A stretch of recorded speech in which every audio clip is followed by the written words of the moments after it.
So, let's talk about something really puzzling that's happening to a lot of Nigerian citizens right now.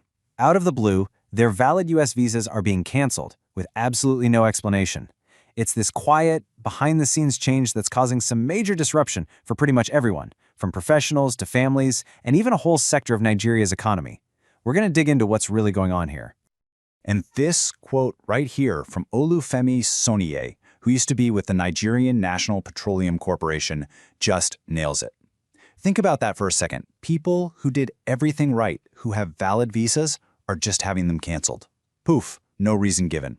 This isn't just some bureaucratic mix-up. It's a huge, concerning puzzle, and it's got real consequences for real people. Okay, so first up, let's just get a handle on the scope of this thing. This is all happening without any big official announcement, but you can be sure the impact is being felt all across Nigerian society. And who is this happening to? Well, that's what's so wild about it.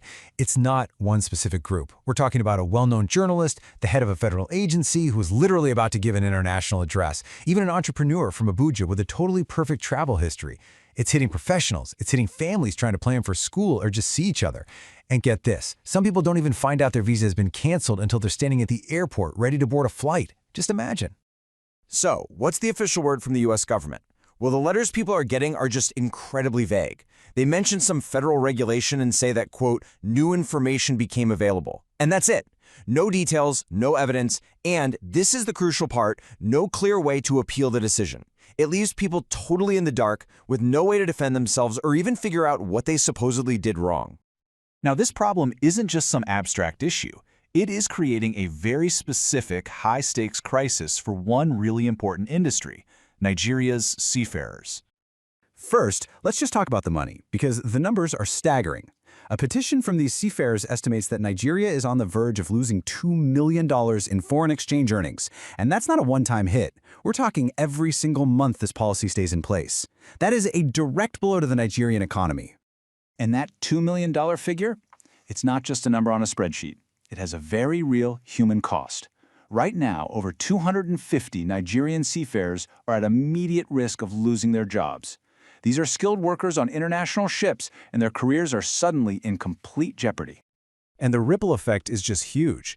Like their petition says, it's about leaving countless dependents without hope and a means of survival. So this isn't about 250 jobs. It's about the families, the communities, the entire support system that relies on that income. So, what's at the heart of this mess for the seafarers? It all boils down to one very specific type of visa, known as the C1D. Yeah, to really get what's going on here, you have to understand this one little document, the C1D visa. What is it? Okay, so the C1D is basically a special pass. It's for crew members, think sailors and airline crews, who need to enter the US for one reason and one reason only: to get to their ship or their plane. It's their golden ticket to actually do their job in the global shipping and airline industries. And here's where the problem really comes into focus. There's been a drastic change. Under the old policy, Nigerian seafarers got visas with a longer validity period and multiple entries, which totally makes sense for their line of work.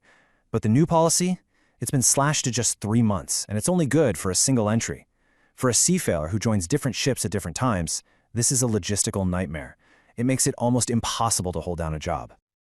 But, okay, it's not all doom and gloom. There is a ray of hope here.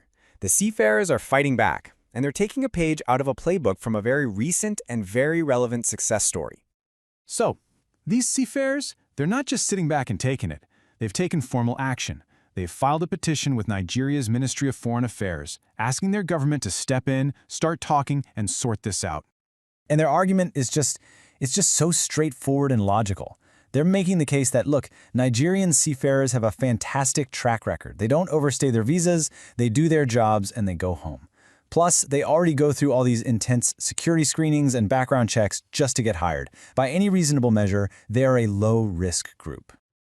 And you know what? They have a really powerful example that shows this kind of policy change can absolutely be reversed. Check this out.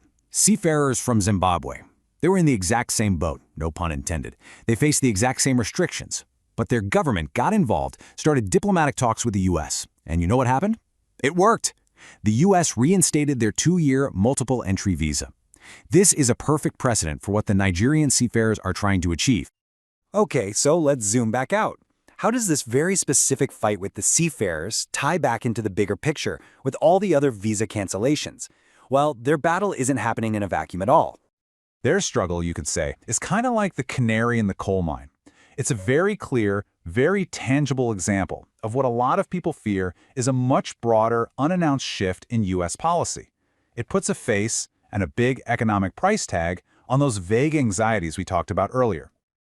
And really, this is what it all comes down to. This growing fear that these aren't just random, isolated incidents, that maybe they're part of a deliberate, even if quiet, tightening of the rules for Nigerians. The complete lack of transparency is what's really fueling this fear of a targeted policy. So, what's the game plan? The petitioners have laid out a really clear three-step path forward. Step 1, get the Ministry of Foreign Affairs to start those diplomatic talks, using that Zimbabwe case as the blueprint. Step 2, get Nigerian lawmakers and other government agencies to back them up and advocate for them. And the end goal, step 3, is simple. Secure a new, fair visa arrangement that protects Nigerian jobs and the economy. So this all leaves us with one massive question, right? As more and more talented Nigerians compete on the world stage, can their country's diplomacy keep up? Can it make sure that the doors of opportunity aren't quietly being closed by other countries? The outcome of this fight for the seafarers, well, it could be a very telling sign of what's to come.